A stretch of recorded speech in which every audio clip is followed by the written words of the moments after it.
Equations of motion. अब यहां पर दिल थाम के बैठ जाइए, तो यहां पर स्टार्ट होने वाला है एक बहुत ही बढ़िया सिनेमा, और यहां पर हम डील करने वाले हैं न्यूटन के वो 3 इक्वेशंस जिन्होंने सबसे ज्यादा 9th वालों को दिक्कत दिया है एट द एंड तक। तो यहां से आपके जो भी दोस्त होंगे जिनको इक्वेशंस ऑफ मोशन समझ में नहीं आता है, प्लीज यहां से एकदम केयरफुली ध्यान से सुनना, क्योंकि यहां से बहुत मजा आने वाला है इक्वेशंस ऑफ मोशन से। चलिए विदाउट वेस्टिंग टाइम मैं स्टार्ट करता हूं दोस्तों। 3 इक्वेशन न्यूटन ने दिए हैं, 3 इक्वेशन। कौन से 3? पहले तो पढ़ लो भाई, कहां लगाना है, तो कहां लगाना है, अंडर दी कांस्टेंट एक्सीलरेशन। समझ में नहीं आया सर कांस्टेंट एक्सीलरेशन क्या होता है? अभी समझो। कांस्टेंट एक्सीलरेशन क्या है?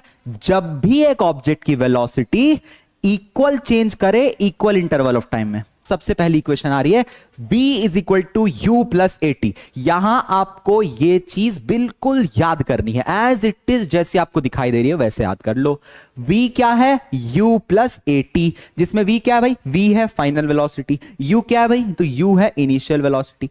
a क्या है? एक्सीलरेशन है। और t क्या है? टाइम है। एज इट इज यहां पर याद रखना है।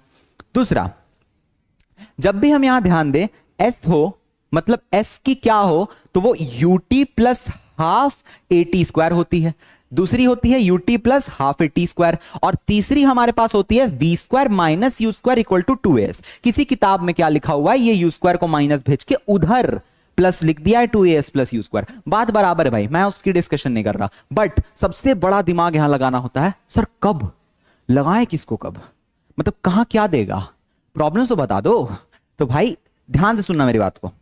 अगर आपको फाइनल वेलोसिटी निकालना है, इनिशियल वेलोसिटी दे देगा, एक्सीलरेशन दे देगा, टाइम भी दे देगा, यूज कर लेना। दूसरी में आप देख रहे हो एस का फंडा है, ऊपर में एस नहीं था ना, एस नहीं था ना, यहां एस है ना। एस क्या होता है? डिस्टेंस। तो अगर कभी किसी की डिस्टेंस निकालनी हो तो हमें s is equal to u t plus half a t square लगाना है। और ये क्या है सर? ये तीसरी वाली है भैया गॉड हेल्पिंग इक्वेशन। सबसे ज्यादा यही यूज होता है मेरे प्रॉब्लम्स में। क्या इन दोनों में क्या है? टाइम आपको दिखाई दे रही है, लेकिन तीसरी इक्वेशन में क्या है? टाइम यहां नहीं है। तो जब भी हमें टाइम नहीं दी होगी प्रॉब्लम्स में कि भाई प्रॉब्लम है क्या, कितना टाइम लग रहा है, तो उसके लिए आप क्या करोगे? v square minus u square equal to 2as करोगे।